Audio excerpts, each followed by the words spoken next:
नमस्कार दोस्तों, स्वागत है आप सभी लोग का आपके अपने YouTube channel live study Allahabad में। दोस्तों आज की इस वीडियो में हम लोग करने वाले हैं दक्षिण भारत के प्रमुख राजवंश और जो पहला टॉपिक होने वाला है वो है चोल वंश। दोस्तों वो सारे तथ्यों को मैं बताऊंगा जो भी तथ्य एग्जामिनेशन हॉल में पूछे जाते हैं, एक भी तथ्य स्किप नहीं करूंगा, तो प्लीज वीडियो को पूरा देखिएगा। और हाँ, अगर जो पहली बार आप मेरी वीडियो को देख रहे हैं तो प्लीज प्लेलिस्ट में जाइए। हिस्ट्री से संबंधित जितने भी टॉपिक बनते हैं सारे के सारे टॉपिक एक के बाद एक अपलोडेड है वहाँ पे, ठीक है। तो प्लेलिस्ट में जाइएगा, एक क्रम से अगर जो आप लोग देखते हैं दोस्तों, तो मेरी गारंटी है कि इन फ्यूचर में हिस्ट्री आपकी काफी अच्छी हो जाएगी, बहुत शानदार हो जाएगी, ठीक है। तो चलिए दोस्तों, चैनल को सब्सक्राइब कर लीजिए, वीडियो को लाइक कर दीजिए, कमेंट कर दीजिए, बेल आइकन को दबा दीजिए ताकि जब भी मैं नेक्स्ट वीडियो अपलोड करूँ आपको नोटिफिकेशन मिल पाए। चलिए हम लोग आगे बढ़ेंगे दक्षिण भारत के प्रमुख राजवंश, और जो पहला टॉपिक है इसमें दोस्तों चोल वंश, ठीक है। तो चोल वंश देखिए दोस्तों, सबसे इम्पोर्टेंट क्या है, कोई भी वंश जब हम लोग पढ़ते हैं तो उसमें देखिए आप लोग समझ लीजिए कि कोई भी डायनेस्टी आप पढ़ते हैं, कोई भी वंश आप पढ़ते हैं तो क्या क्या जानना जरूरी है। सबसे पहली बात क्या जानना जरूरी है दोस्तों, मैं अपने हर वीडियो में बताता हूँ। सबसे पहले उसके संस्थापक कौन हुए, और जो संस्थापक कौन हुए, उन्होंने अपनी राजधानी कहाँ पे बनाई, प्रमुख शासक कौन कौन हुए, और जो प्रमुख शासक थे उन्होंने कौन कौन सी लड़ाइयां लड़ी, उसके साथ साथ उन्होंने कौन कौन सी उपाधि धारण की, ठीक है। और उस वंश की जो शासन व्यवस्था थी वो कैसी थी, और जो अंतिम शासक हुआ वो कौन हुआ, ठीक है। यही टॉपिक है दोस्तों, इतनी चीजें ही हैं जो पूछी जाती है अगर जो किसी डायनेस्टी की बात करें तो, ठीक है। तो चलिए हम लोग बात करेंगे चोल वंश की। तो दोस्तों देखिए होता क्या है कि 9वीं शताब्दी के आसपास जब पल्लव राजवंश का अंत होता है, ठीक है, 9वीं शताब्दी के आसपास जब पल्लव राजवंश का अंत होता है या विनाश होता है, उसी क्रम में चोल वंश का उदय होता है, ठीक है। उसी क्रम में क्या होता है, चोल वंश का उदय होता है। और जो चोल वंश का जो संस्थापक हुआ दोस्तों वो हुआ विजयालय, ठीक है। जो चोल वंश का संस्थापक हुआ वो विजयालय हुआ, और उसने अपनी राजधानी कहाँ पे बनाई, ये आपको जानना बहुत जरूरी है। उसने अपनी राजधानी बनाई तंजाई में, और उसने एक उपाधि भी धारण की थी। उपाधि कौन सी धारण की थी दोस्तों, बहुत इंपॉर्टेंट है, आप लोग को जानना चाहिए। उसने उपाधि धारण की थी नरकेसरी की, ठीक है। उसने अपनी उपाधि क्या धारण की थी, नरकेसरी की। देखिए तीन बातें आपको यहाँ पे क्लियर हो गई होंगी। अभी मैं एक क्रम से नोट डाउन करते हुए आगे बढ़ूंगा, ठीक है। सबसे पहली बात क्या है कि एग्जामिनेशन में पूछ देता है कि चोल साम्राज्य का जो विकास हुआ वो किसके विध्वंस के बाद हुआ, तो वो पल्लव राजवंश के बारे में आप लोग एक तरीके से कह सकते हैं, ठीक है। उसके बाद जो चोल साम्राज्य का संस्थापक हुआ वो कौन हुआ, वो विजयालय हुआ, ठीक है। चोल वंश का संस्थापक कौन हुआ, विजयालय हुआ। उसने अपनी राजधानी कहाँ पे बनाई, उसने अपनी राजधानी तंजाई में बनाई, और उसने किस चीज की उपाधि धारण की थी, किस चीज से अपने आप को विभूषित किया था, वो किया था दोस्तों नरकेसरी। इंपॉर्टेंट चीजें हैं, एक एक नोट करते चलेंगे, ठीक है। तो चोल वंश का संस्थापक, ठीक है, संस्थापक, तो चोल वंश का जो संस्थापक हुआ वो कौन हुआ दोस्तों, अभी जैसा कि मैंने आपको बताया कि चोल वंश का संस्थापक हुआ विजयालय हुआ, विजयालय हुआ। इसने अपनी राजधानी कहाँ बनाई दोस्तों, इसने अपनी राजधानी बनाई, इसने अपनी राजधानी कहाँ बनाई। अब आप लोगों को ये चीजें रखता है होनी चाहिए दोस्तों कि इसने अपनी राजधानी कहाँ पर बनाई। मैंने आप लोगों को ऑलरेडी बता रखा है, तंजाई में इसने अपनी राजधानी बनाई, ठीक है। और इसने किस चीज की उपाधि धारण की थी दोस्तों, उपाधि किसकी धारण की थी, उपाधि धारण की थी नरकेसरी की, ठीक है। नरकेसरी की उपाधि किसने धारण की थी। अब देखिए क्वेश्चन कैसे बनते हैं दोस्तों, ठीक है। क्वेश्चन कैसे बनेंगे कि जो चोल वंश की स्थापना हुई वो किस राजवंश के बाद हुई, या किस राजवंश के विध्वंस होने के बाद हुई, वो पल्लव राजवंश के विध्वंस होने के बाद हुई। उसके बाद फिर पूछ देगा कि किस शताब्दी के आसपास हुई, 9वीं शताब्दी के आसपास हुई। हालांकि ये नहीं पूछेगा, लेकिन आपको जानना जरूरी है हिस्ट्री में डेट एग्जैक्टली याद रखना जरूरी नहीं है, लेकिन एक क्रम जब तक आप लोग को पता नहीं होगा दोस्तों, तब तक आप लोग हिस्ट्री समझ नहीं पाओगे। इसलिए डेट का भी इम्पोर्टेंट बहुत ज्यादा है हिस्ट्री में। हालांकि रेयर है कि एग्जामिनेशन हॉल में पूछे जाएंगे, लेकिन अगर जो आपको डेट नहीं पता है कि चोल वंश का उदय कब हुआ, किस शताब्दी में हुआ, तो आप लोग काफी कंफ्यूज हो जाओगे। ठीक है, 9वीं शताब्दी के आसपास आप लोग याद रखिए। ठीक है, जो संस्थापक हुए वो विजयालय हुए। इन्होंने अपनी राजधानी कहाँ बनाई? तंजाय में बनाई। और इन्होंने किस उपाधि को ग्रहण किया? उन्होंने नरकेसरी की उपाधि को ग्रहण किया। चलिए हम लोग मूव करेंगे दोस्तों अगले पॉइंट की तरफ, और अगला पॉइंट काफी इंपॉर्टेंट होने वाला है दोस्तों। ठीक है, अब हम लोग थोड़ा सा पढ़ेंगे दोस्तों की स्वतंत्र राज्य। ठीक है, स्वतंत्र राज्य की स्थापना किसने की थी? चोल वंश के स्वतंत्र राज्य की स्थापना किसने की थी? तो विजयादित्य प्रथम ने स्वतंत्र राज्य की स्थापना की थी। ठीक है, स्वतंत्र राज्य वो कौन किया था दोस्तों? स्वतंत्र राज्य की स्थापना किसने की थी? वो किया था, सॉरी, ठीक है, स्वतंत्र राज्य की जो स्थापना किया था, सॉरी, वो आदित्य प्रथम ने किया था। कौन किया था दोस्तों? आदित्य प्रथम।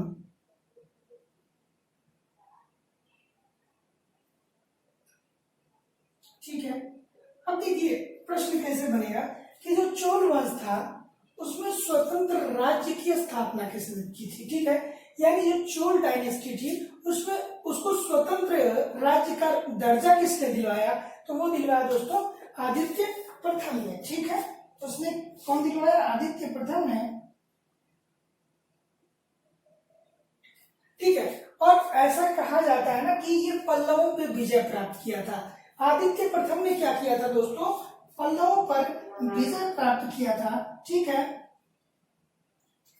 ठीक है, इसने क्या किया था? स्वतंत्र राज्य की स्थापना किसके कैसे की थी? इसने पल्लवों के पे विजय प्राप्त किया था। तो आदित्य प्रथम ने विजय किस पे प्राप्त किया था दोस्तों? ये भी इंपॉर्टेंट है।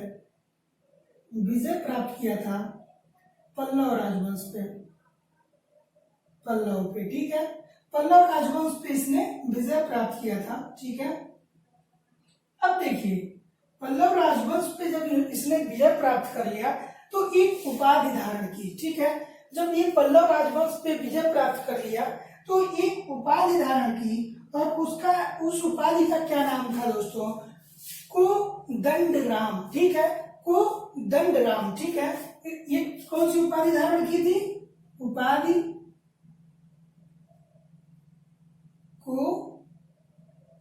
कोदंडराम। ठीक है, कोदंडराम की उपाधि धारण की थी। आदित्य प्रथम ने पल्लव राजवंश को हराने के बाद कोदंड राम की उपाधि धारण कर ली।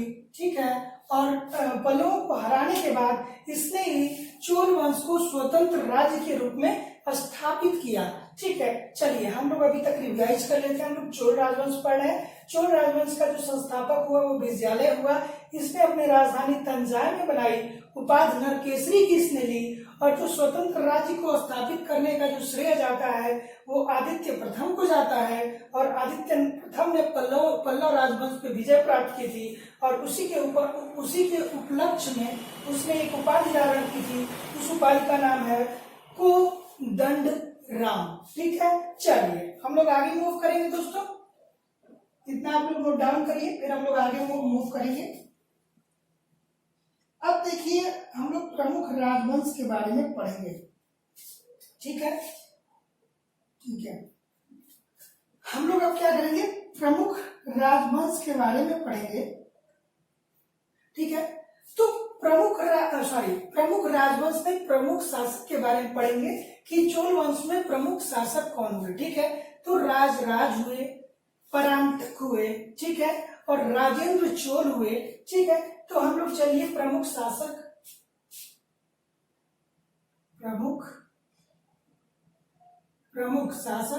चोल वंश के प्रमुख शासकों के बारे में अब हम लोग पढ़ रहे हैं यहाँ पे। तो प्रमुख शासक में सबसे पहला जो नाम आता है वो आता है परांतक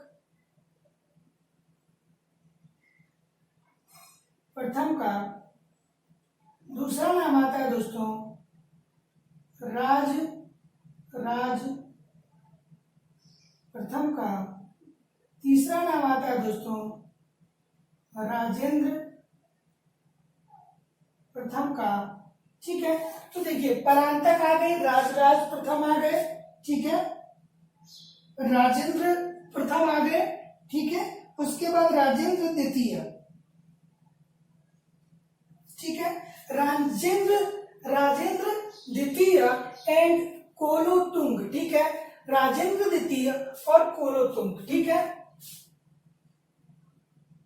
राजेंद्र द्वितीय और जो अंतिम हुए वो हुए कोलोतुंग, ठीक है, इतना आप लोग इतना याद रखिएगा, ठीक है। हम लोग प्रमुख शासक पढ़े।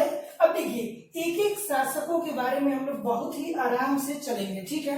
अभी तक देखिए दोस्तों हम लोगों ने क्या पढ़ा कि चोल वंश की स्थापना किसने की? विजयालय ने की। इसने अपनी राजधानी को कहाँ पे बनवाया? इसने अपनी राजधानी तंजाई में बनवाई, ठीक है। उसके बाद इसने किसकी उपाधि धारण की थी? इसके बाद नरकेसरी की उपाधि इन्होंने धारण की थी। फिर एक राजा आया, उसका नाम क्या था दोस्तों? उसका नाम आदित्य प्रथम हुआ। आदित्य प्रथम ने ही पल्लवों पे विजय की प्राप्ति की, ठीक है, और एक स्वतंत्र राज्य के रूप में चोल वंश को आगे लाया, ठीक है। और उसने उपाधि क्या धारण की थी दोस्तों? उसने उपाधि धारण की थी को दंड राम की उपाधि धारण की थी। उसके बाद हम लोगों ने प्रमुख शासक के बारे में देखा। प्रमुख शासक के बारे में हम लोग क्या देखे कि चोल वंश के प्रमुख शासक कौन हुए? परांतक प्रथम हुए, परांतक प्रथम हुए, राजराज प्रथम हुए, राजेंद्र प्रथम हुए, राजेंद्र द्वितीय हुए एंड कोलोतुंग हुए, ठीक है। तो इतना आप लोग नोट डाउन करिए, फिर हम लोग एक एक शासक के बारे में आराम आराम से सारी चीजें करेंगे, ठीक है। चलिए दोस्त एकदम आराम आराम से सारी चीजों को समझते चलेंगे।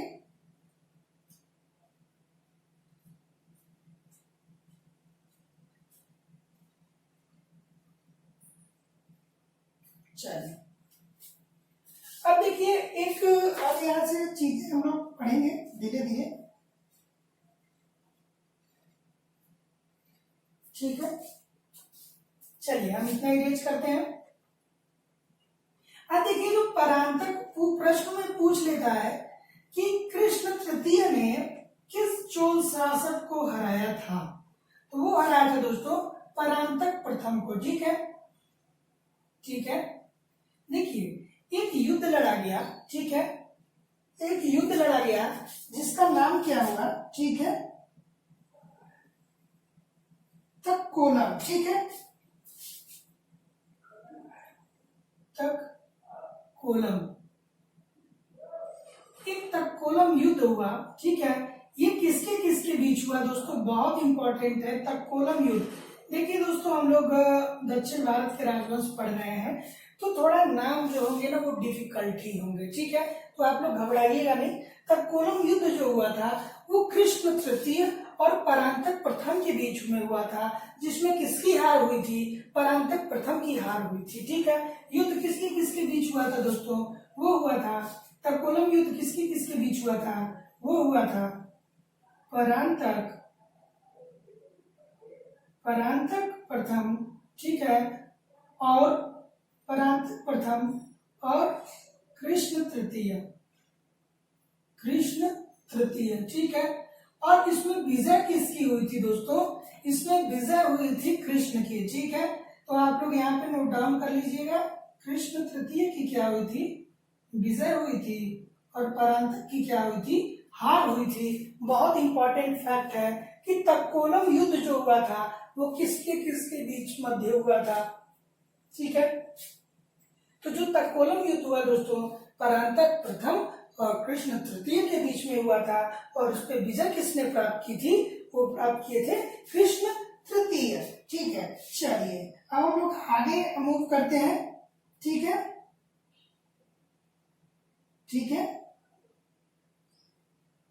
अब देखिए,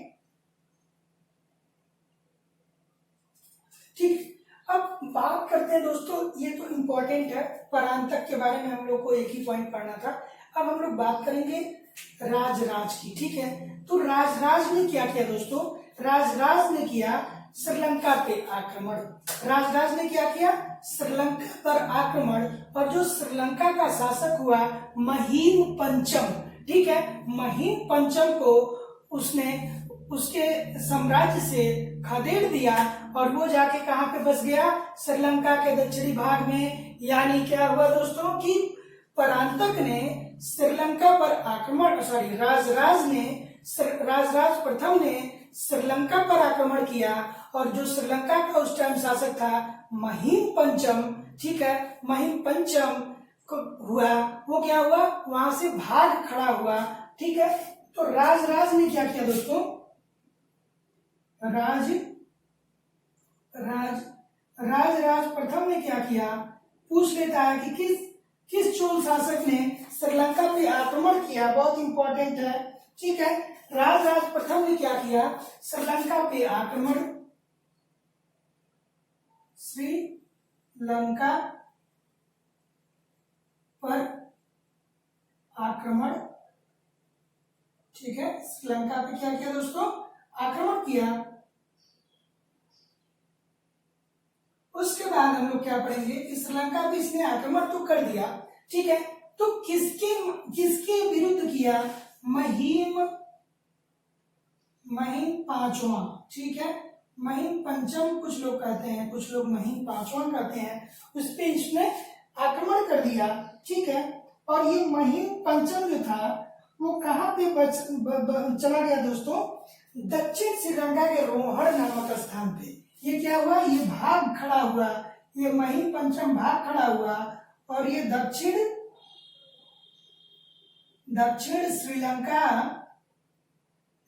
श्रीलंका के रोहड़ नामक जिले में जाके ये बस गया, ठीक है। इतना आप लोग देख लीजिए। अभी हम लोग तक्कोलम का युद्ध पढ़े हैं, परांतक प्रथम और कृष्ण तृतीय के बीच हुआ था। इसमें विजय किसकी हुई थी, कृष्ण तृतीय की विजय हुई थी। राजराज प्रथम ने क्या किया, श्रीलंका पे आक्रमण किया और जो श्रीलंका का शासक था महीम पंचम, ठीक है, वो भाग खड़ा हुआ, ठीक है। और ये कहा जाके बस गया, दक्षिण श्रीलंका के रोहड़ नामक जिले में, ठीक है। चलिए आगे हम मूव करते हैं दोस्तों।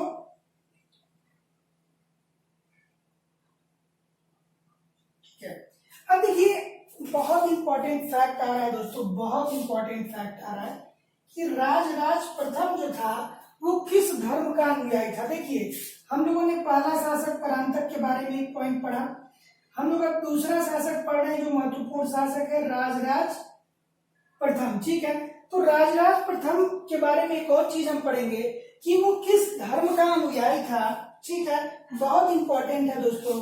पूछ देता है कि राजराज प्रथम जो था वो किस धर्म का अनुयायी था, तो वो शैव धर्म का अनुयायी था और इसने एक मंदिर बनवाया था, ठीक है, एक मंदिर बनवाया था। उस मंदिर का क्या नाम हुआ दोस्तों, राजराजेश्वर, ठीक है, राजराजेश्वरी भी कुछ लोग बोलते हैं, ठीक है। तो इसने एक मंदिर जो बनवाया था वो कौन सा मंदिर बनवाया था, राजराजेश्वर का मंदिर बनवाया था, ठीक है।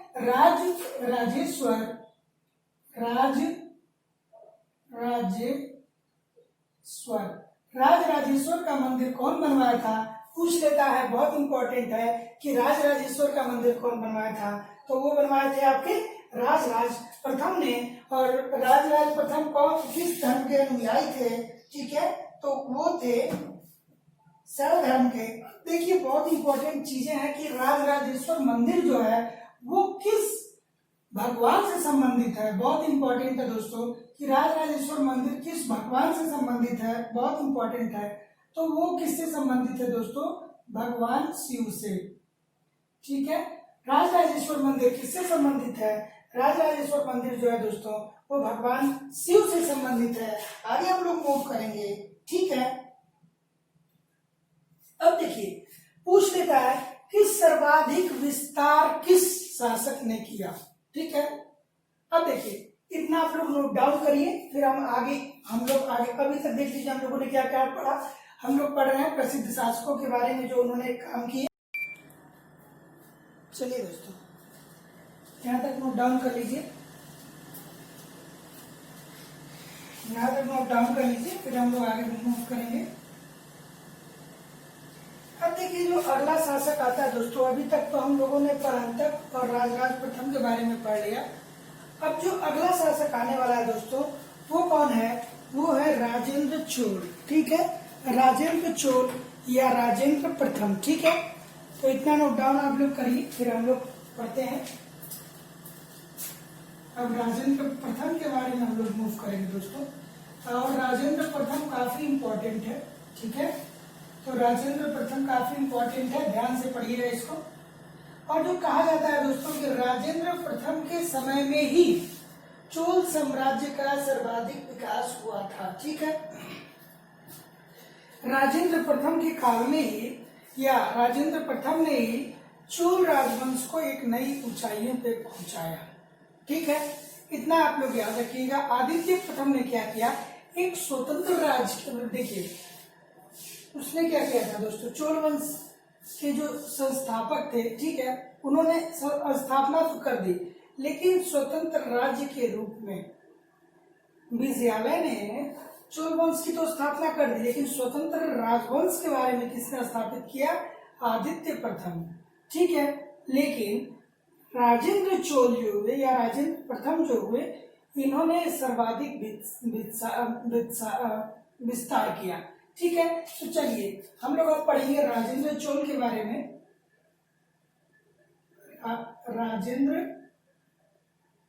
राजेंद्र चोल या राजेंद्र प्रथम। राजेंद्र प्रथम क्या हुए दोस्तों? सर्वाधिक विस्तार इन्होंने किया। ठीक है, तो इनके बारे में पढ़ते रहिए। सर्वाधिक विस्तार।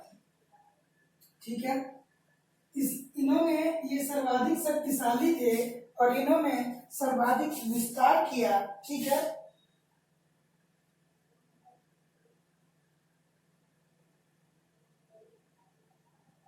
ठीक है, देखिए बंगाल में एक पाल वंश के शासक हुए। ठीक है, बंगाल में एक पाल वंश के शासक हुए जिसका नाम था महिपाल। ठीक है, बंगाल में पाल वंश के शासक हुए जिसका नाम था महिपाल।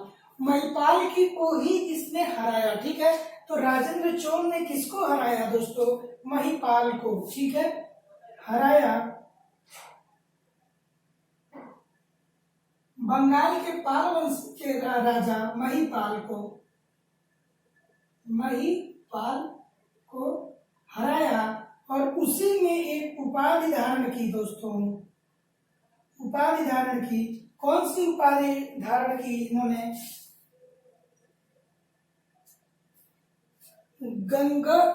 गंगो कोड चोल की उपाधि धारण की थी दोस्तों। किसकी उपाधि धारण की थी? गंगो कोड चोल की उपाधि किसने धारण की थी? ये धारण की थी दोस्तों राजेंद्र प्रथम ने। गंगो कोड चोल की उपाधि किसने धारण की थी? राजेंद्र प्रथम ने वो किया था। ठीक है, ठीक है, अब देखिए राजेंद्र प्रथम के बारे में इतना ही चीजें हैं, इससे ज्यादा कुछ नहीं है। राजेंद्र प्रथम ने सर्वाधिक विस्तार किया। इसने किसको हराया? बंगाल के पाल वंश के शासक महिपाल को हराया और उपाधि कौन सी धारण की थी? गंगो कोडक चाल। ठीक है, आगे हम लोग बात करेंगे राजेंद्र द्वितीय की। ठीक है, राजेंद्र द्वितीय के बारे में हम लोग थोड़ा सा बात करेंगे। राजेंद्र द्वितीय ने क्या उपाधि धारण की थी दोस्तों? प्रकेसरी और राजकेसरी। प्रकेसरी और राजकेसरी ये दो उपाधि इसने धारण की थी। ठीक है,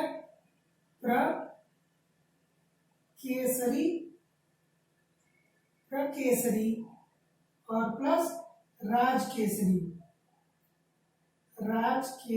ठीक है, प्रकेसरी और राजकेसरी नामक दो उपाधि धारण किया था राजेंद्र द्वितीय ने। ठीक है, चलिए एक बार देख लेते हैं एग्जामिनेशन में प्रश्न कैसे बनेंगे कि चोल वंश का सबसे प्रतापी शासक कौन हुआ? राजेंद्र प्रथम हुआ, जिसने सर्वाधिक विस्तार किया चोल वंश का। उसने किसको हराया? बंगाल के पाल वंश के शासक महिपाल को उसने हराया। ठीक है। उपाधि किसकी धारण की थी? गंगो कोडक चोल की, गंगो कोडक चोल की उपाधि इन्होंने धारण की थी। और राजेंद्र द्वितीय ने प्रकेसरी या राजकेसरी की उपाधि धारण की थी। ठीक है। ठीक है। अब देखिए चोल वंश का अंतिम शासक। ठीक है। चोल वंश का जो अंतिम शासक हुआ, अंतिम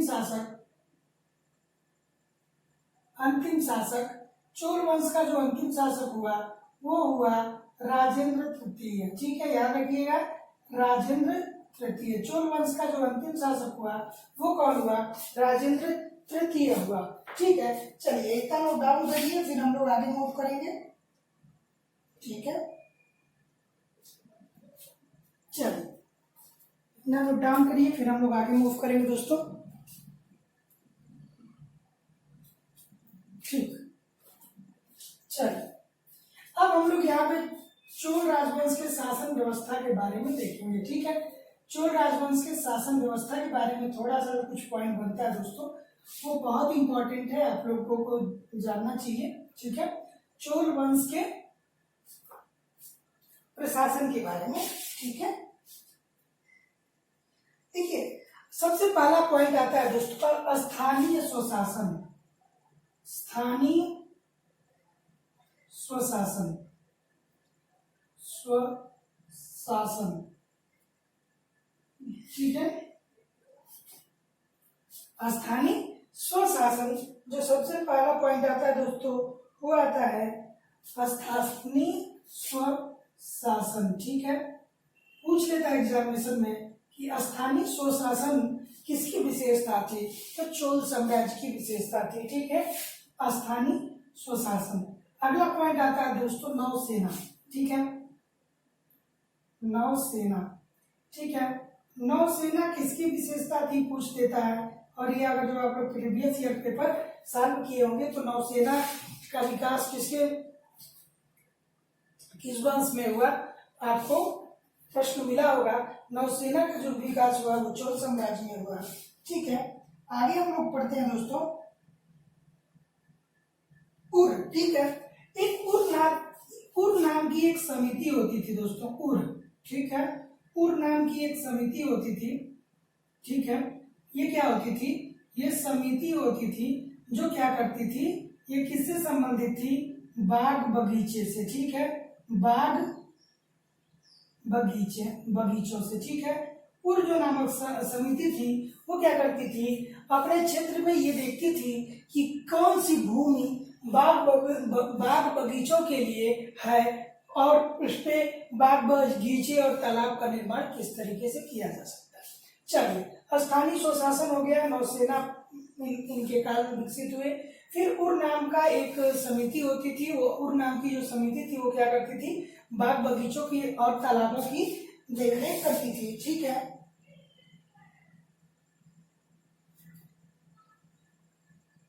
ठीक है, एक पॉइंट आता है पेरुंदरम किसे कहा जाता है दोस्तों? ठीक है, अगला पॉइंट आता है कि चोल साम्राज्य में पेरुंदरम किसे कहा जाता है? तो पेरुंदरम का आशय क्या है? ये कौन होता था?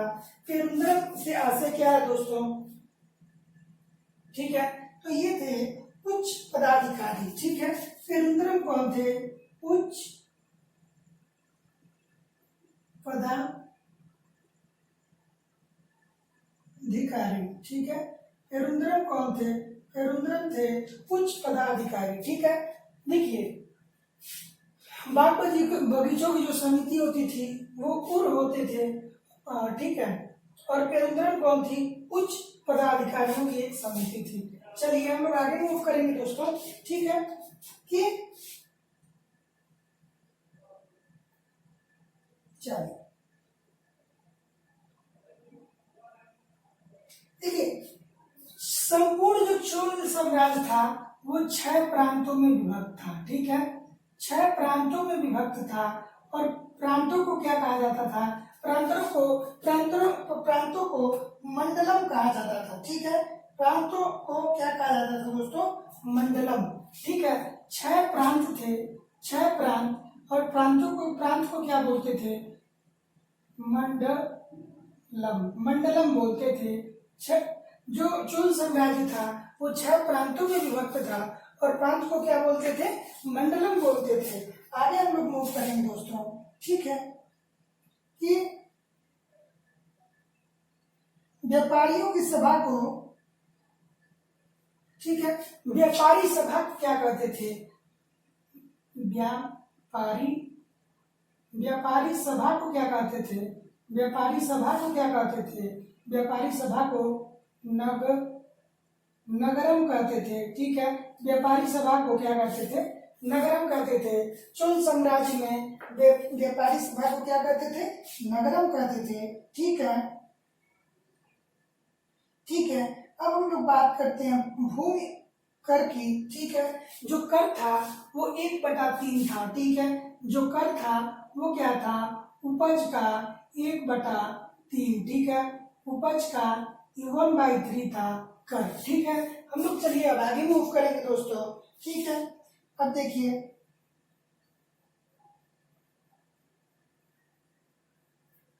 मध्यस्थता किसे बोला जाता था, ये भी इंपॉर्टेंट है।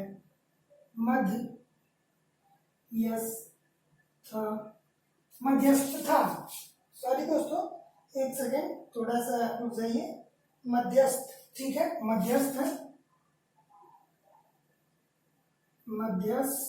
मध्यस्थ किसे बुलाया जाता था? जो वेतन कर लेते थे कर्मचारी, जो वेतन लेते थे कर्मचारी, जो कर्मचारी वेतन लेके काम करते थे उन्हें मध्यस्थ बोला जाता था।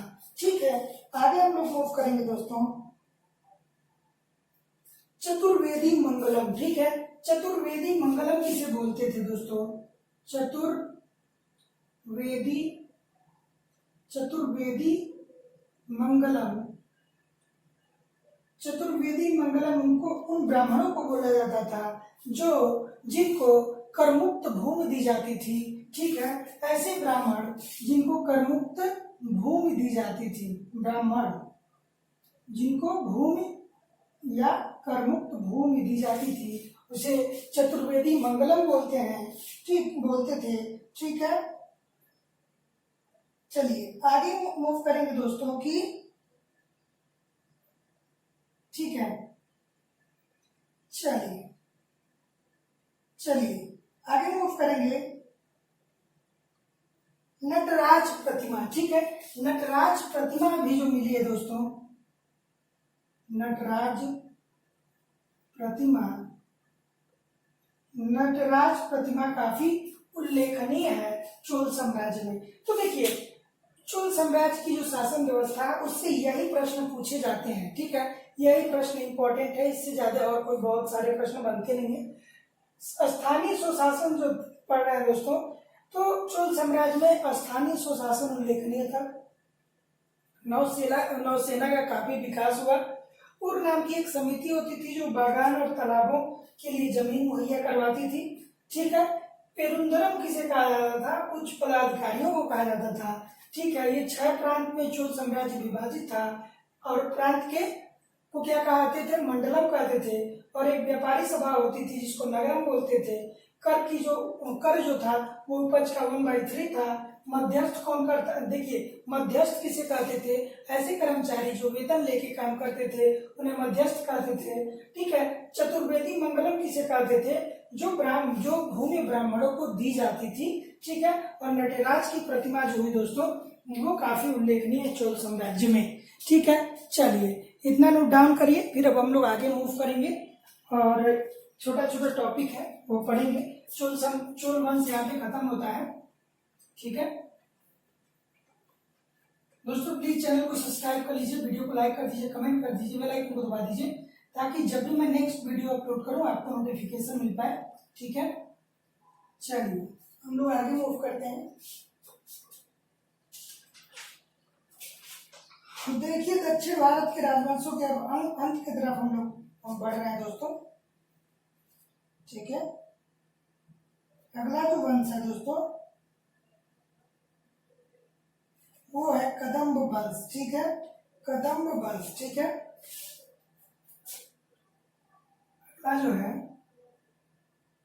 कदम्ब वंश, और इसमें केवल दो चीजें पूछी जाती है, कदम्ब वंश का जो संस्थापक हुआ और उसकी राजधानी, ठीक है। तो कदम्ब वंश के बारे में आप जानिए। कदम्ब वंश ये जो हुए संस्थापक कौन हुए, कदम्ब वंश के जो संस्थापक हुए वो कौन हुए, और कदम उन्होंने अपनी राजधानी कहाँ पे बनाई। बस यही दो प्रश्न पूछे जाते हैं एग्जामिनेशन में, और इससे ज्यादा कुछ प्रश्न पूछे नहीं जाते हैं। तो जो इनके संस्थापक हुए वो मयूर शर्मन हुए, और बनवासी में इन्होंने अपनी राजधानी बनाई, ठीक है। मयूर शर्मन, ठीक है। मयूर शर्मन जो हुए वो संस्थापक हुए, और इन्होंने अपनी राजधानी कहाँ पे बनाई, वनवासी में, ठीक है। वनवासी में, ठीक है। बस यही याद रखना है, ठीक है। मयूर शर्मन, और राजधानी बनाई इन्होंने वनवासी में, ठीक है। चलिए कदम वंश के बारे में क्या पढ़े दोस्तों कि कदम वंश का जो संस्थापक था वो मयूर शर्मन थे, और उन्होंने अपनी राजधानी कहाँ बनाई, वनवासी में उन्होंने अपनी राजधानी बनाई। चलिए आगे हम लोग मूव करेंगे और गंग वंश के बारे में पढ़ेंगे, ठीक है। गंग वंश, ठीक है। गंग वंश, गंग वंश के बारे में पढ़ेंगे। तो जो संस्थापक हुए गंग वंश के वो कौन हुए, वज्रहस्त हुए, ठीक है। जो गंग वंश के संस्थापक हुए वज्रहस्त पंचम हुए, वज्रहस्त पंचम, वज्रहस्त पंचम हुए, ठीक है। उसके बाद इन्होंने क्या किया, ठीक है, प्रमुख शासक, ठीक है। गंग वंश का प्रमुख शासक, गंग वंश का प्रमुख शासक जो हुआ वो हुआ कोंकणी, कोंकणी, ठीक है। कोंकणी प्रमुख, गंग वंश का प्रमुख शासक पूछे दोस्तों तो आप कौन सा लगाएंगे, कोंकणी वर्मा। और कोंकणी वर्मा जो हुआ वो गंग वंश का प्रमुख शासक हुआ, और जो संस्थापक हुए वो हुए वज्रहस्त पंचम। आगे हम लोग मूव करेंगे दोस्तों, ठीक है। गंगों की प्रारंभिक राजधानी, ठीक है, कुवलाम, ठीक है। राजधानी जो थी इनकी, राजधानी वो कहाँ थी, राजधानी कुवलाम में थी, ठीक है। तो गंग वंश के की राजधानी कहाँ थी, कुवलाम में थी, ठीक है। आगे हम लोग मूव करेंगे, ठीक है। चलिए ये कुवलाम थी, और बाद में यही हो गई तलकांड, ठीक है, तलकांड में, ठीक है। चलिए तो गंग वंश भी यहाँ पे खत्म होता है क्योंकि अब इसमें इतना ही है, ठीक है। कदम वंश के बारे में हम लोग क्या पढ़े, कदम वंश का जो संस्थापक था मयूर वर्मन शर्मन था, ठीक है। इसने अपनी राजधानी बनवासी में बनवाई थी, और जो गंग वंश था उसका संस्थापक वज्रहस्त पंचम था, ठीक है। और प्रमुख शासक जो हुआ कोंकणी वर्मा हुआ, और इसने अपनी राजधानी कहाँ पे बनवाई, कुवलाल, जो बाद में चल के तलकांड के नाम से जाना गया। चलिए इतना नोट डाउन करिए, और अब हम दक्षिण भारत के सबसे लास्ट, दक्षिण भारत के प्रमुख राजवंशों के बारे में जो सबसे लास्ट टॉपिक बनता है दोस्तों वो पढ़ेंगे, ठीक है। सबसे लास्ट टॉपिक पढ़ेंगे, इतना आप लोग नोट डाउन कर लीजिए। दोस्तों प्लीज चैनल को सब्सक्राइब कर लीजिए, वीडियो को लाइक कर दीजिए, कमेंट कर दीजिए, बेल आइकन दबा दीजिए, ताकि जब भी मैं नेक्स्ट वीडियो अपलोड करूं आपको नोटिफिकेशन मिलता है। चलिए आगे मूव करते हैं, काकतीय वंश, ठीक है। काकतीय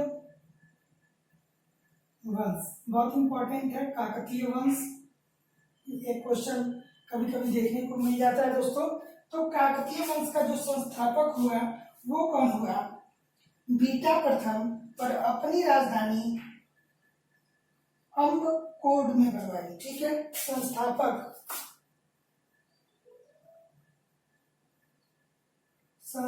जो हुआ दोस्तों वो कौन हुआ? बीटा प्रथम। और इसने अपनी राजधानी कहाँ बनाई दोस्तों? इसने अपनी राजधानी जो बनवाई वो कहाँ पे बनवाई? जैसा कि मैंने आपको अभी बताया, इसने अपनी राजधानी कहाँ पे बनवाई? अम्बकोड में। ठीक है, अम्बकोड में इसने अपनी राजधानी बनवाई। ठीक है, आगे हम लोग मूव करेंगे। ठीक है, कि सर्वाधिक शक्तिशाली